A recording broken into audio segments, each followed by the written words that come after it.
Hello, Internet. What we're doing here today, a guy showed up to the shop and wanted 26 of these.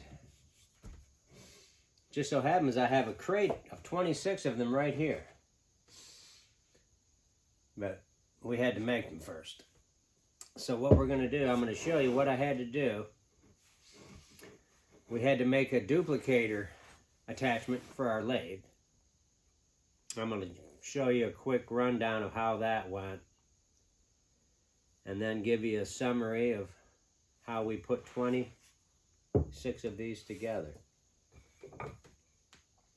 And they're fairly close. They're not perfect. Actually, what happened was the diameter is a little bit less on these than on these. Actually, it's a good little bit, because of the way my duplicator worked out. But I mean, of course, yes, you can see that, but overall these are going to be all right. That one's a little bit off there, isn't it? See if they actually are duplicated. They're pretty good.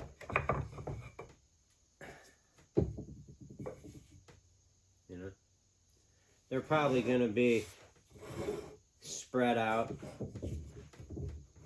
probably something like that on a job. It'll be all right. Anyway, doing it freehand, I tried the first couple freehand with just using calipers, and I wasn't big on that way. The guys who do that, seasoned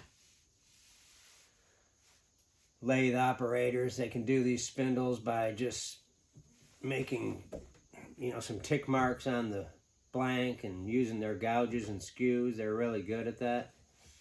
We're not that guy. So I made a cheating lathe duplicator, and it worked out pretty good. So I'm going to show you about what I made and then give you a quick rundown.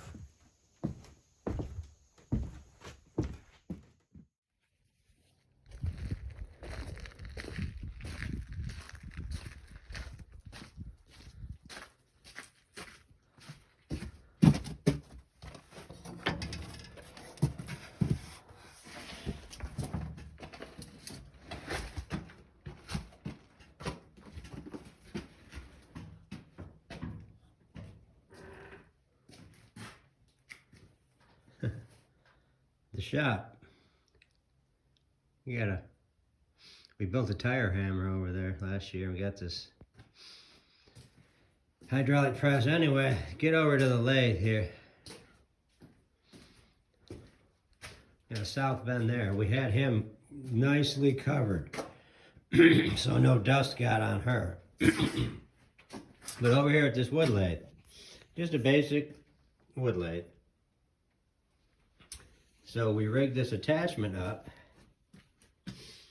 which is a Harbor Freight polisher, and I put this 7 1/4 inch saw blade on there. I put another saw blade behind it, a smaller one, to act as a stabilizer.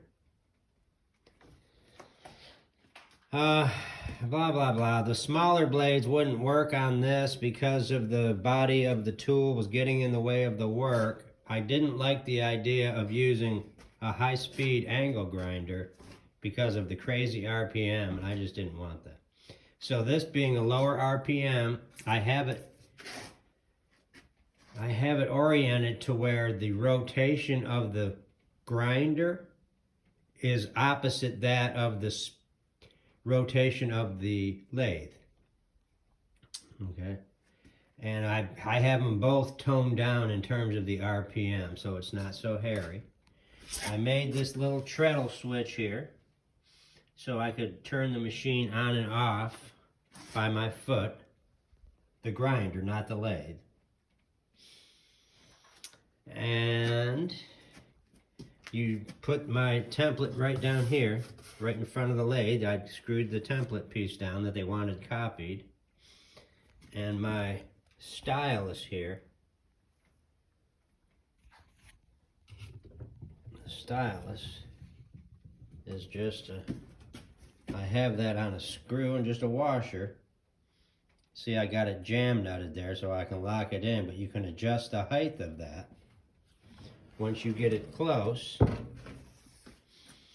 And then you just let that stylus ride the piece. As you'll see in the video here in a minute, I just plunged and plunged. I didn't drag it much, a little bit for cleanup at the end. I did some side to side movement, but I mostly just plunged it, advanced it, plunged it, advanced it, and plunged it. Didn't take that long. It really worked out to be about, call it 10 good minutes of using the grinder. And then I made that little center. That worked out really good. Screwed at the end of each one. And then that's basically it. And then I sanded it at the end. So that's how that worked.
So amazing.